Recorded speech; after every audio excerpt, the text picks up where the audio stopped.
This week I got to talk with DeLuca about her newest thriller, The Night Side, which I read last week and I absolutely loved it. It reminded me of so many of my favorite books. There were elements that reminded me of Where the Crawdads Sing, which means, of course, it also reminded me of Midnight is the Darkest Hour. The part of having a grifter as a mom really reminded me of Stone Cold Fox, which I really, really loved. And then also just like the way the story was told in the past and present also really reminded me of Hurt for Me, that you've definitely heard me talk about on here before as well. So it just had so many elements of so many of my favorite thrillers. And it's about Ruby.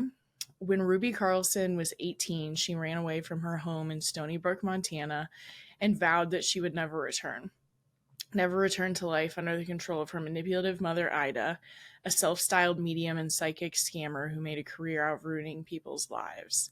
Never return to the small town where enemies lurk at every turn.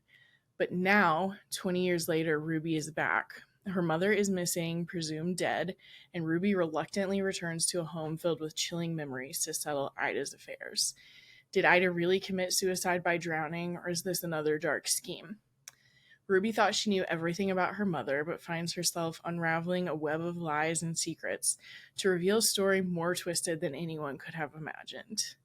It was so atmospheric, so moody. You know, I love a grifter con plot in the mix.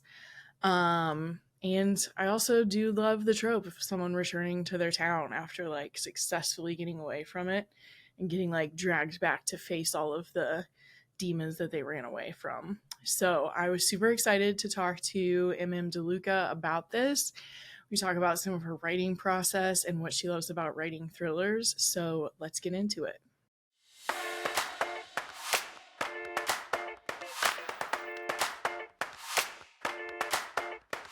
Welcome to the podcast. Great to be here, and it's lovely to talk to you. Yeah, I am so excited to talk about this book. It reminded me of so many of my favorite books, which is like in a good way. Like I don't want anyone to think I'm saying like, oh, it was the same story. Like it just reminded me of some of my like favorite tropes and stuff in the thriller genre. So I'm so excited that you reached out about it. Which books? So it reminded me of kind of like the outsider perspective, like being the outsider in town, really reminded me of Where the Crawdads Sing. There Oh, was a little bit more like attachment to the nature of the yeah, town as a thriller, which also then Ashley Winstead's Midnight is the Darkest Hour is also compared to Where the Crawdads Sing, but it's kind of another thing where like that being an outsider in the town is a big part of it, and she's really close with like one friend who's a boy and then a man as they grow up as well. So it kind of reminded me of that. And then I don't know if you read Stone Cold Fox, came out No, I I think haven't. last year. That one came out last year, and it was also about a daughter who really struggled with the fact that she grew up with a mom who was a con woman. So kind of Yeah, just fit some of my favorite elements, and I just loved how atmospheric and moody it was. So yeah, I just know reminded I me of get so many too dark things. sometimes. I think I just sort of get so deep into it, Yeah, and then it just takes over. And I especially love characters that are loners, and that Ruby, the yeah, main character of The Night Side, yes, is definitely somebody who's, yeah, she's a loner with one friend. yeah, Stuck in the middle of a toxic mother-daughter relationship yep. that she Those wants. always get me too. So Yeah. that was another part of my favorite part of it. Um, Before we dive more into the book, though, I wanted to get to know a little bit about you. So, when did you know that you wanted to be an author, or when were you like, I have a book that I need to write? Well, I mean, I always loved reading right from when I was a child, and Mm-hmm. I was a bit of a loner because I'm from England, and we lived in Durham City, which is a beautiful cathedral town in the northeast of England. But we lived Yeah. outside Durham in a small kind of country lane, and I actually borrowed a couple of characters from some of the people that lived there, just Oh, that's so cool. the type of people. And I would read books, and because I was on my own a lot, I would make I'd make little paper figures and reenact them. Kind of sounds Oh, that's crazy, but cool. I would do that. And I always loved reading, but I didn't pick up a pen and start writing till probably in my 20s. Hmm. But then never really had the time for it. I got super serious about it when I took a class at university here with Carol Shields, who had just won the Pulitzer Prize for Literature. And the first day of the class, it was like a rock star walking in. But she was a little lady, very quiet, very Yeah. charming. And that really got me interested. And she's so encouraging. And that's when I started writing more seriously. But I had Yeah. children at the time, and it just takes up too much time. I was a teacher, that takes up a lot of time.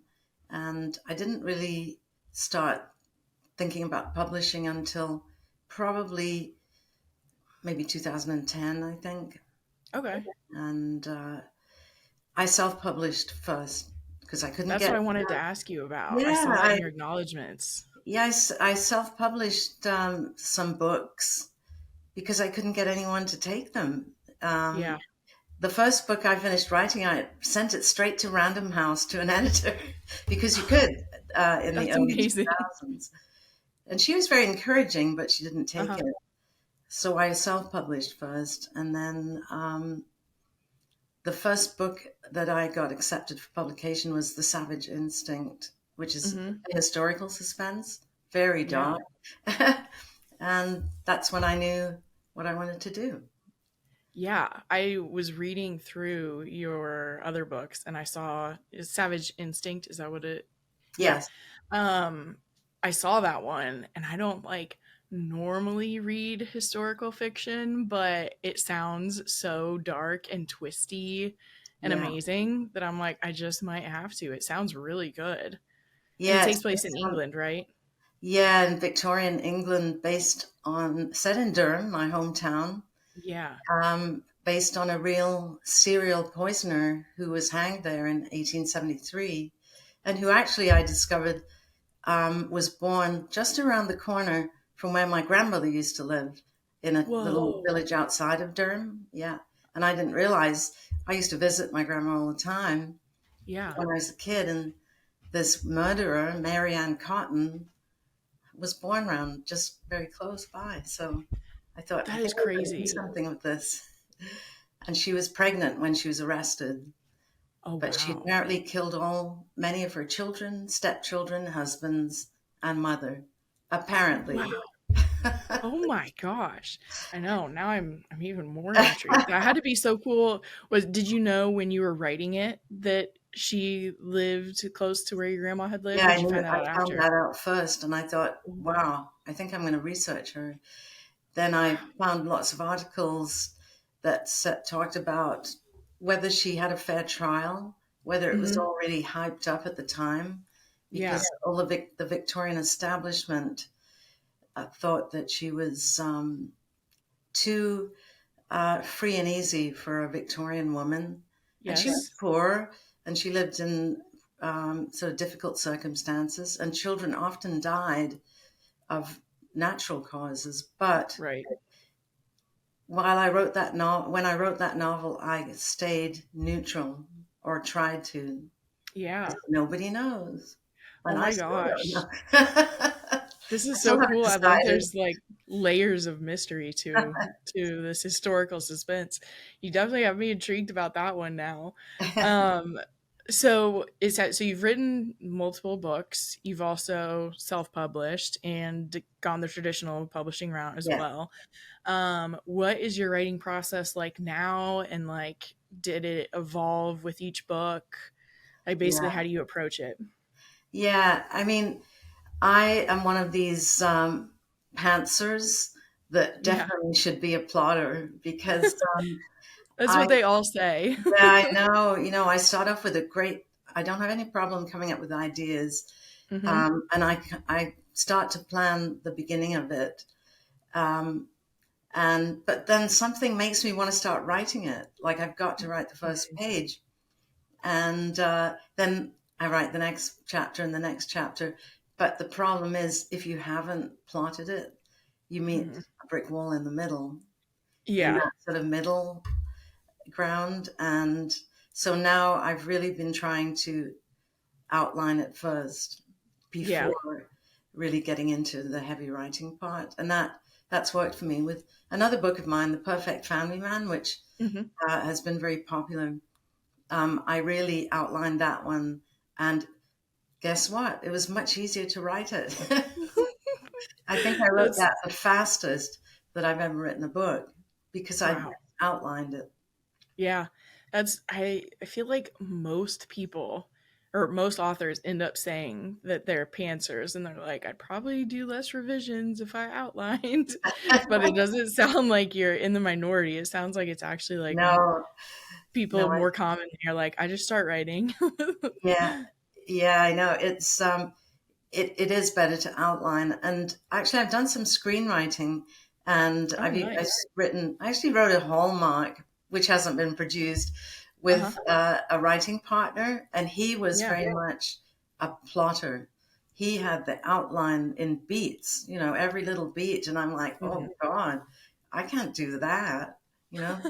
But with his help, we did finish it, and that taught me a lot. Screenwriting does teach you a lot about Okay. plotting and character arcs, and it's been that was very, very helpful for me to That's do that. cool. Yeah. I definitely have talked to a few different people who are screenwriters as well. And it Hmm. is just interesting hearing the different things they learn from it. Like since it is a very different writing form, you're not giving as many Yeah. like details, but it Yeah. sounds like it just kind of like strengthens your writing in general when you're Well, it doing helps you another with version. dialogue. Definitely helps you Yeah. with dialogue, Yeah. and it also helps you write more visually. Mm, Because I always feel that I'm a very visual writer. Because my favorite yeah. writers, if I can't see what's going on in my head, Hmm. and it's bodies floating in space, Yeah. headless Yeah.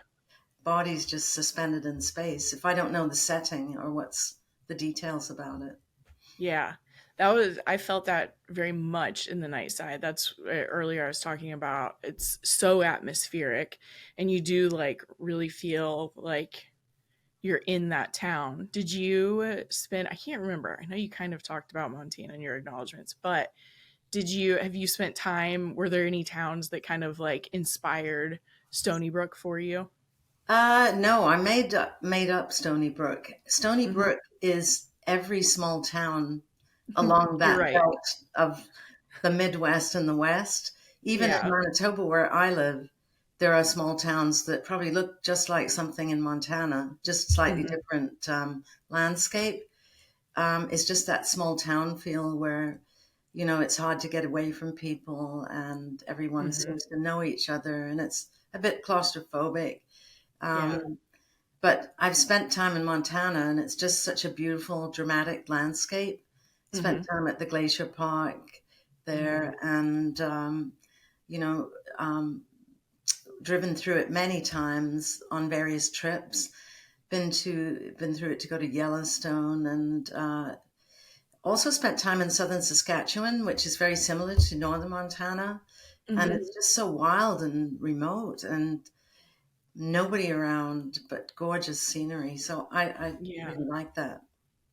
Yeah, it was. It was my I live in Indiana and it's a lot flatter and there's a lot more corn, but I totally I totally feel the small town vibe. I grew up in an Yeah, even smaller town in Indiana yeah. that was like very claustrophobic and everyone knew everyone's business. So that part I'm familiar with, which is always fun in thrillers because it kind of like especially with this one, Ruby, the main character, has like Mhm. tried to get away from all of these people Yeah, yeah, because she doesn't want people knowing everything about her anymore. And now she's yeah. like, oh, I actually have to confront all of this because everyone knows what's happening. Yeah, and sort of confront the enemies that her mother made. So that makes it Yeah, more difficult. Yeah. yeah, totally. Hmm. Um, so Ruby is a really interesting character, and she's had a lot happen to her because of who her mother is. Mm-hmm. And also because she did, like, it's not a spoiler, she did eventually leave and get away from that situation. But it is dual timeline, which is another one of my, I love when it's done well. And I love when they come together so perfectly at the end, which I felt like this one did too. But how did you get to know Ruby? So did you write, it's not, you don't read it linearly, you read it going back and forth. Did you kind of like write it linearly from her being a kid to being an adult, or like which place did you start with her? No, actually, no, I went back and forth with the writing. Wow. Yeah, it was a real juggling act. I Had bet. to move a lot of things around um, at the afterwards because they didn't quite work. It really started off with that whole idea at the opening of the novel where she's trying to escape a séance and she's a Hmm. child. That's what sort of started it off. And Yeah. realizing her mother is just mad Hmm. and disturbed. And that sort of Yeah. image of seeing her mother standing in the doorway with the light sort of silhouetting her and all the Hmm. mosquitoes buzzing around her Oh, just kind of stuck yeah. with me. And um, but I always do this. I'm a sucker for backstory, and Yeah. I always feel I've got to explain it. And I just think it's so interesting anyway that it's what makes people want to know what's behind these people. Because if there's no Yeah. backstory, they're not a particularly interesting character. I They've got agree. no depth to them, and we all want to know what caused this, how Ida became this scammer, how Yeah. Ruby, why she wants to run away, and how she did actually end up running away. So we want to know that. And to have that sort of going along with the current timeline where she's back to sort her mother's affairs out, I Hmm. thought if I can just balance that and go back and forth, then I think that'll sort of up the suspense a bit. But it did take a lot of juggling. And I I did bet. have to move whole chunks around because they didn't make sense and cut things Yeah. out. But Yeah. I obviously loved how it turned out. What was your like inspiration for this book, or like what was your kind of like what if idea for it that got you started? yeah, I started reading some articles about this detective who specializes in finding psychic scammers. People Oh. come to him and say, I've been scammed of all my savings by this person who, said they'd remove a curse or who said they'd find me the love of my life. And they've taken all my money. Because these scammers, they are really skilled in finding the vulnerable people, people who Mm-hmm. are grieving, people who are insecure, and then they just latch on. And they start off by doing some free stuff, but then gradually saying, well, you'll have to have this curse removal procedure and it's going to cost this. And then the cost gradually escalates. And this guy makes it his business to find these people and try to bring them to justice. And there are actually a few people doing that. And I thought that was very interesting. And I found Mm-hmm. one particular case where the woman had a teenage daughter and she would get the daughter to start doing the tarot readings. And then Yeah. when the person was kind of trusting her, the mother would sweep in and kind of take over. Mm-hmm. And I just thought, what a terrible thing to involve your child in, to get Yeah. your daughter involved in that. So um, that was one inspiration. And then um, my dad, his mother, my grandmother, my paternal grandmother, was in the spiritualist church in England. Ooh. And when my dad was little, and he always told us this story, he would sit by the doorway while they did their seances. And he'd Whoa. say they'd be tipping the table and speaking in tongues. And I said, well, weren't you scared? And he said, no. I would Whoa. have been petrified. Yeah. Yeah, as a So, kid yeah. So there's or an adult, really. a bit of a family sort of link there. And Yeah. my mother always said, "Oh, your my your dad's mother always said I had the gift too, like my mother had the Mm. gift." And she said the night she died, I was sitting on my own, and I felt something behind me, and it was her. I felt it was her. And when my dad came home, she said, "Your mother's died," and she had. Oh my So, gosh. I know. That is, I mean, that's like very inspiring for a story. So if anyone ever asks me to go to a seance, I say no. I don't blame you. I wouldn't want to either. Yeah. Oh my gosh, that's crazy. Um, so it seems like most of your books are thrillers. Not always with, there's a little bit of a supernatural element to this one, Yeah. you could kind of say. What draws you to writing thrillers? And it sounds like it was kind of family influence that made you want to go a somewhat supernatural route with this one, but what draws you to writing thrillers? Well, actually, I didn't start by writing thrillers. That my Oh, first okay. book was like a family saga, The Pittman Oh, wow. Saga, Hmm. which was based on some of my mother's experiences in a mining town in northeastern Oh, wow. England. So that's kind of almost like a saga. Then I wrote a sci-fi trilogy, a young adult sci-fi trilogy. Nice. Those are books I self-published. Okay. Um, and again, I couldn't get anyone interested in publishing them, but actually, that sci-fi trilogy has had some interest from people wanting to develop it as a series in the past. Ooh. So that I'm That would working be on cool. adapting that. Yeah, so that's called the Forevers.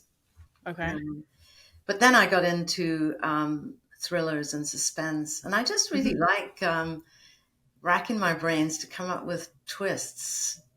Okay. Yeah. That can get difficult sometimes. You have to go out for a Yeah. walk and really rethink it sometimes. Yeah. Yeah. That's what I love a twist, but I don't always need like five of them in Yeah, one book. Sometimes it feels like it starts to take away from like the story feeling grounded. So yeah, yeah. I feel you in that. If it just comes out of nowhere, it's like Hmm. fake. I don't like Yeah. that. I'm like, oh, really? Yeah. That's too forced. Yeah. So you Yeah. have to have the character development and the plot development to support it. Hmm. Hmm. Yeah. The more thrillers I read, the more I'm realizing like my favorite ones are ones where they're like they are character driven, like there is a character arc, like we're kind Hmm. of feeling something more than just the thriller part. I think Yeah, I love thrillers for pacing too, is like what it comes down to for me, because I've accepted that like I'm just a pacing snob in that like I really am only made for like medium to fast paced yeah, thrillers, and like that's just like what keeps me yeah, engaged with it. So I think I love that pacing, but I also love when like the author takes time with the characters too. yeah, yeah. But there Yeah. is also a part of me that likes to write humorous stuff. Oh And yeah. a couple of the things I'm working on now, even Hmm. though they're kind of mysteries, have a more humorous side to them. Ooh.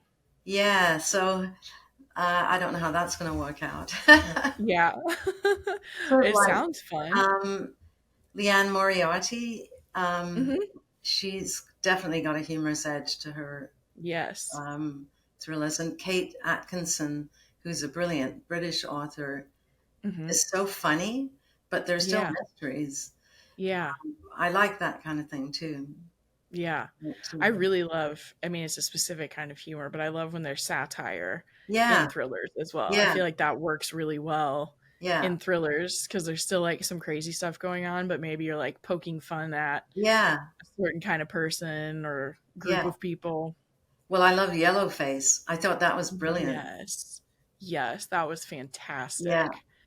Yep, that one was a great example of that. Hmm. And actually, Helen Laser, who narrated Yellowface, narrates Mhm. The Night Side too.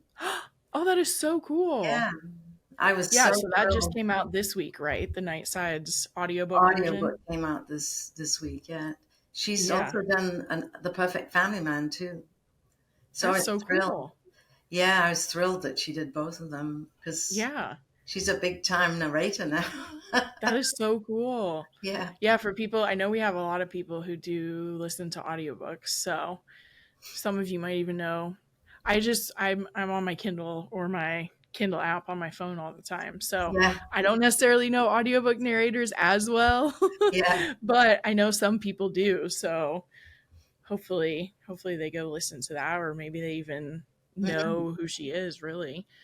Um so you are working on some other ones, but they might be a little Yeah. more funny and mysterious. Um, I'm working on one that's actually, I don't want to say too much about it, but it's Yeah. set against the music industry because I have family Ooh, connections there with, it kind of features some aging rock icons. nice. Kind of, Well, yeah, my mysterious. favorite like non-thriller is Daisy Jones and the Six, so you've got me Oh, yes. interested. Yes. I love that. Oh, Yeah. I loved it so much. And Yeah. the I don't know if you watched the TV adaptation, but it was Yes, I did. such a good adaptation. Like really still Fabulous. One of the stayed best. true to the book even though it had Yeah. some changes. Yeah. I loved it. And it also introduced me back to Patti Smith because Yeah. her song is the intro, Dancing Barefoot, which is great. Nice. Oh my gosh. I Now I want to rewatch that. Yeah. Actually, when you said Leanne Moriarty though, her Apples Never Fall, just that TV show just I think all the episodes aired on Peacock at once. Oh. I know, and I knew it was going to be coming out soon, but I think I saw yesterday that like all of the episodes were out, and I was like, well, I guess I know what I'm doing this weekend. Oh, I read the book. It's Yeah, so I good. loved that book. Very good. Yeah. Hmm. Yeah, she has so many good books. I love Hmm. her. I love her writing so much. As Yeah. do many people. Yeah. And I do have another book that I finished Uh-huh. that's kind of similar to, do you know Lucy Foley, The Garden, the Yeah. sort of along the lines of that, but Mhm. I, again may have gone to my, it's just in a draft stage, but Uh-huh. I always go too far into the characters. I'm like, I've got three main characters in it, and I'm going back and forth between them. I'm sure there's a Yes. novel for each of them I could have written, but That's funny. I was just talking to someone cuz I have like I'm writing something. I'm trying to write a book, I guess, oh, is you where I'm are. headed with it. Yeah, and I read Lisa Cron's Story Genius, which is like all about character development. And Hmm. I ran into the same thing where I had like 30,000 words, but like it was so much about each character and I was like I can't include this much information about every single character. Like I'm Yeah, going to have to slim this down, but I get it cuz it's like you want the characters to feel real and be real, yeah, but then you're like, okay, not everyone wants all this information about this yeah. person. That's right. We don't need everything. That's Yeah. good. Yeah, But I end up liking the books where the characters are developed. So at the same time, I'm like, get to know your characters. Why not? yeah. Pretty They much. want you want to miss them when you finished reading the book. You're like, oh Yeah. no, now I'm not going to be hearing about this character anymore. Yeah. Totally. Hmm. Totally. Um, so I've been asking people at the end if you've read anything recently that you've loved. Or just anything you not even recently, just if there are any books that you've read that you just really Uh, loved. yeah, I'm just trying to think. Well, actually, every year I try to read the Booker Prize winner, and I Hmm. read Prophet Song, which won the Booker Prize. Hmm. It's a very unusual book because Yeah. it's totally stream of consciousness with no barely any punctuation and paragraphs. But Whoa. it's absolutely chilling, sort of Wow. dystopian novel about how our society in the West could just sort of crumble and Yeah. become, we could become like people getting on a boat to go across on a dinghy to go across the ocean. It's Yeah. very chilling. I read that one.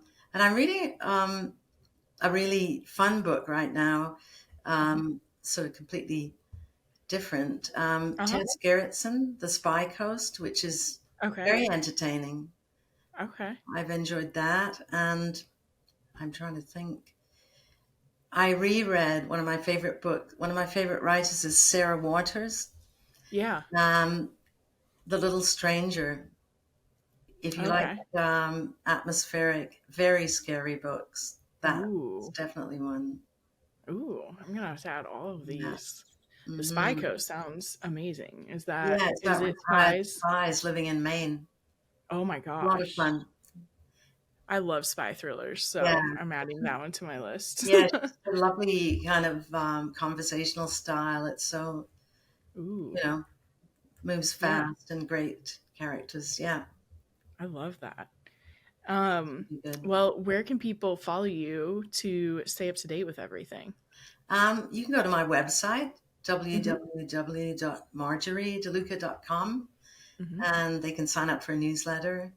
I'm on Instagram, Facebook, X, and Right. Threads. TikTok once in a while, but I just haven't really mastered it yet. It's If I different. did, I'd never get any writing done. So I have Right. put a few things on there. Yeah. There's only Uh, so much you can do. Instagram probably is the one I sort of gravitate to the Yeah. most.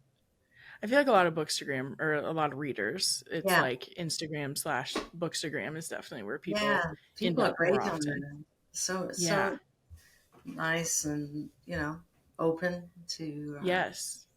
reading your stuff and giving Yeah, I reviews. love it.